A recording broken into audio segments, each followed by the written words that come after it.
दोस्त बनी चुड़ैल।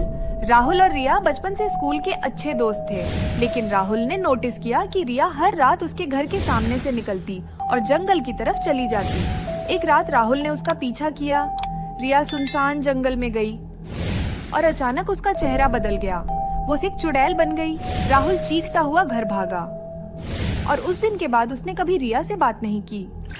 राधिका रात को अकेली बाथरूम के शीशे में चेहरा धो रही थी। पानी बंद किया और जैसे ही शीशे में देखा, खुद को मुस्कुराते हुए पाया, लेकिन असली राधिका तो डर के मारे कांप रही थी, क्योंकि उसने मुस्कुराया ही नहीं था। अचानक शीशे वाली परछाई ने आंखें लाल की और शीशे से बाहर निकलने लगी। वो और कोई नहीं बल्कि उसकी जुड़वा बहन थी, जिसे उसने जलन के कारण मार डाला था।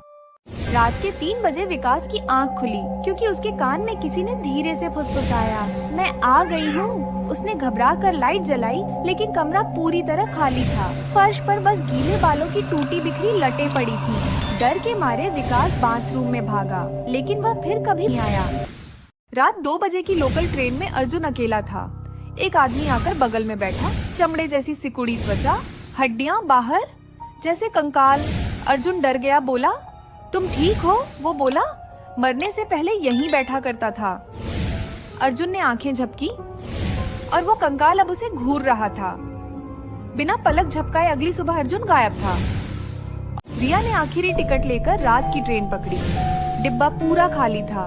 सिर्फ एक सीट पर लाल साड़ी वाली औरत बैठी थी। रिया ने पास बैठते हुए पूछा, आप कहाँ जा रही हैं? औरत बोली, जहाँ से कोई लौट कर नहीं आता।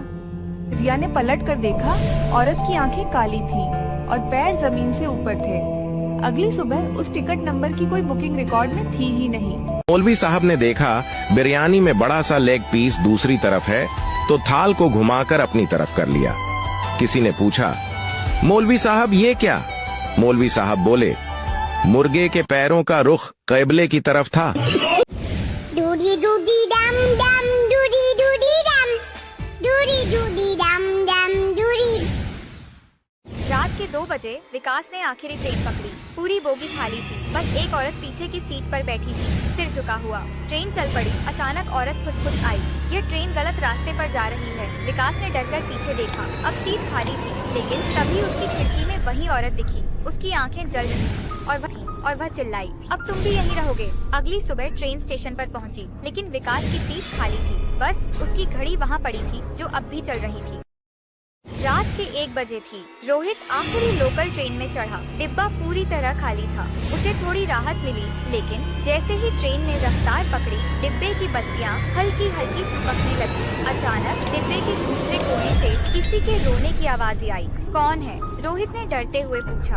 अंधेरे में एक लड़की दिखी, जिसके बाल चेहरे पर लटके थे और कपड़े भीगे हुए थे। उसने धीरे से कहा, मैं पिछली बारिश में यहीं मरी थी। अब मेरी बारी है किसी को साथ ले जाने की। रोहित चीखता रहा, लेकिन अगला स्टेशन कभी नहीं आया। एक बार राजस्थान के एक छोटे से गांव में लोग कहते थे कि आटा चुड़ैल रात में घरों से आटा चुराती है। एक दिन बहादुर रामू ने ठान लिया कि वह चुड़ैल को पकड़ेगा। रात को रामू ने आटे का कटोरा दरवाजे पर रखा और पास में छुप गया। आधी रात को एक हवा का झोंका आया और एक रहस्यमयी परछाई ने कटोरे की ओर हाथ बढ़ाया। रामू ने हिम्मत दिखाते हुए कहा, कौन है? परछाई ठिठक गई और एक दबी हुई आवाज में बोली, मैं भूखी आत्मा हूँ, मुझे माफ कर दो। रामू ने उसे गांव के लोगों की मदद से शांत किया और उसे खाना दिया। अगली सुबह गांव में चर्चा थी कि चुड़ैल भूखी आत्मा थी जो मदद चाहती थी। तब से गांव ने हर रात जरूरतमंदों को खाना देना शुरू कर। मदद और दया से हर समस्या का हल हो सकता है।